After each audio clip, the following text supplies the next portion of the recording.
Our second day in Jerusalem was nothing short of extraordinary, filled with historical and spiritual encounters that would forever be etched in our memories. And we hadn't even reached the halfway point of our day's journey.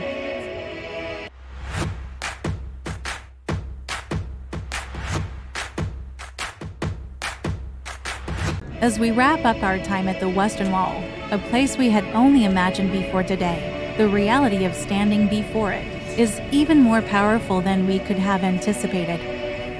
From the Western Wall Plaza, where we are standing, we'll walk for more than 2 minutes, going straight and then making a sharp left to reach our next destination, the Temple Mount, another iconic site we've long been curious to see in person.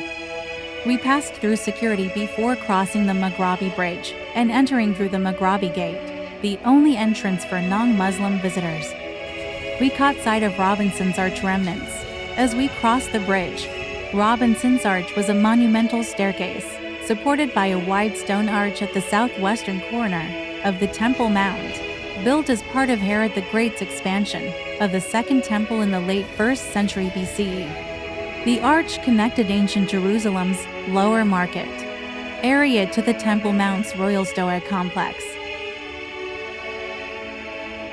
From the insights we gained from our research, entry to the Temple Mount was not guaranteed, as many before us were not allowed entry for various reasons.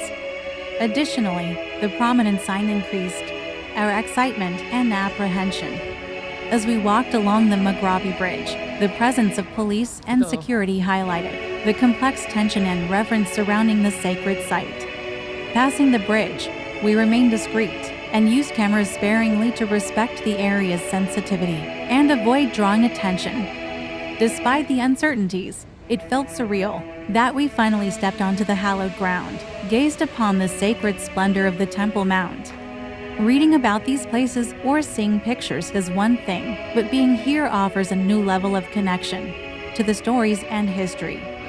While admission is free, access to the Temple Mount may be restricted without notice due to security, religious observances, or other reasons. Some capitals, or chapiters, reflects Byzantine and Crusader architecture, including chiseled crosses and fleur-de-lis, suggesting the Temple Mount once had influences from other religions. Temple Mount is dominated by two monumental structures, originally built during the Rashidun and early Umayyad Caliphates. After the city's capture in 637 CE, the main prayer hall of Al-Aqsa Mosque and the Dome of the Rock, located near the center of the hill. The Al-Aqsa Mosque compound is revered as the noble sanctuary, believed to be the place from which Muhammad ascended to heaven to receive the prayers of Islam. One of the 3 sacred mosques, the holiest sites in Islam, and considered the second oldest mosque in Islamic tradition, and the largest mosque in the Holy Land. Uncertain about how long we could stay in the complex, we skipped the Al-Aqsa Mosque for now, intending to explore it later, and went directly to the most iconic site on the Temple Mount, the Dome of the Rock. Walking in the vast, open space of the Temple Mount, which is currently a flat plaza, feels beyond ordinary reality. It's another extraordinary opportunity that shapes our perspective and travel memories. The apprehension that was present when we were entering melted away, especially at the sight of the majestic Dome of the Rock. The Dome of the Rock, with its golden dome glistening in the sunlight, and an octagon structure stood majestically before us, an iconic symbol of Jerusalem's spiritual significance.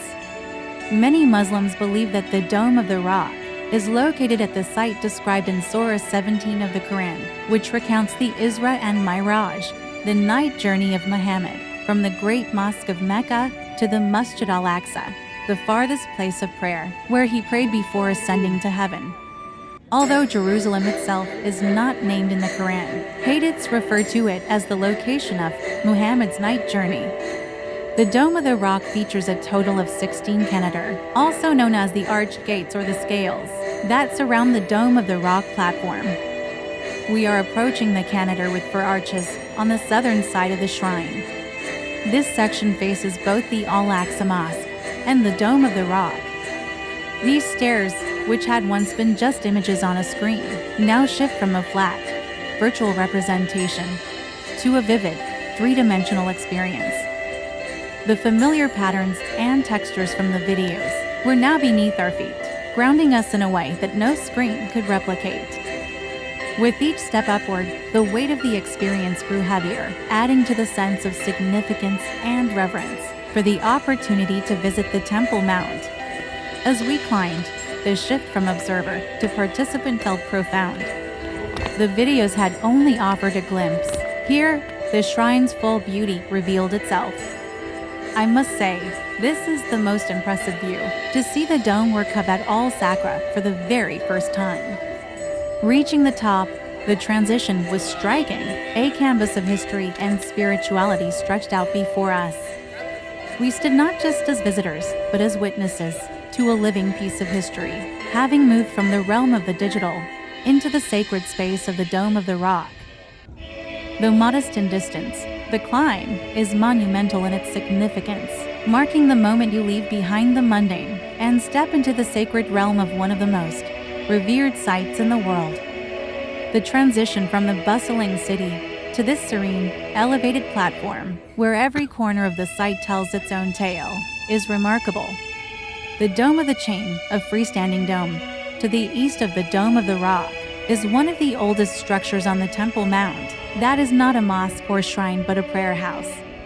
The western arch, at the main central approach stairway, is located closest to the dome, with 4 arches, 2 stone pillars, and 3 marble columns between them.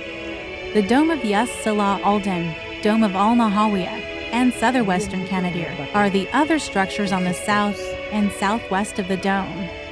In the past, some literature mentioned that this area was also associated with Solomon's Temple. 9th century Muslim sources referred to it as Beit al-Maqdis, the place of the Jewish temple.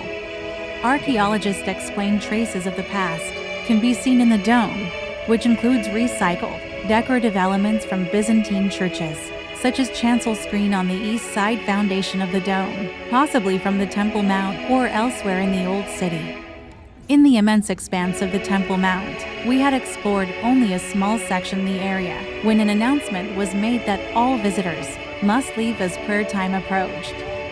Even though we weren't ready to depart, we joined the other non-Muslim visitors in exiting the site. Nevertheless, given that not everyone who sought entry was permitted, and considering the current challenges in the region, we are deeply grateful for the brief yet extraordinary opportunity to set foot in this sacred place, a site revered by countless generations. As we exit the Temple Mount, the atmosphere shifts.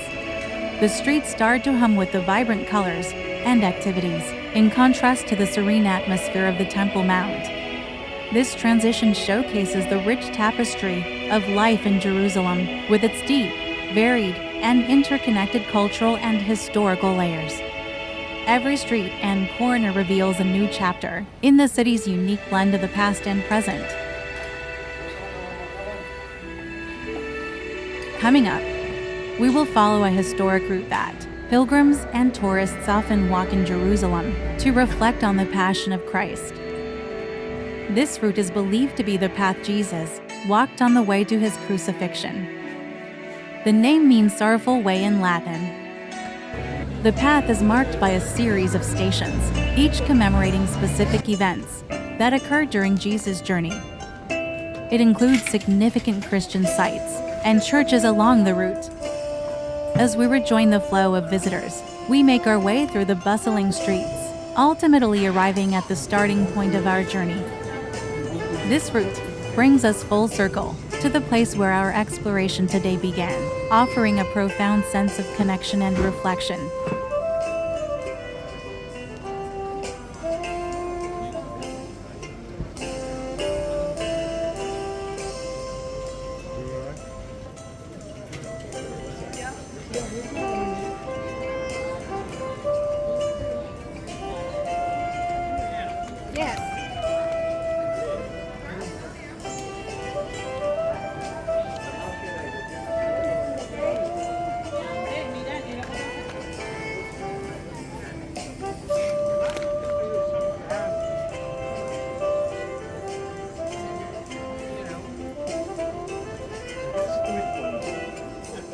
Please don't forget to subscribe and hit bell button of Paul Tonet for more videos.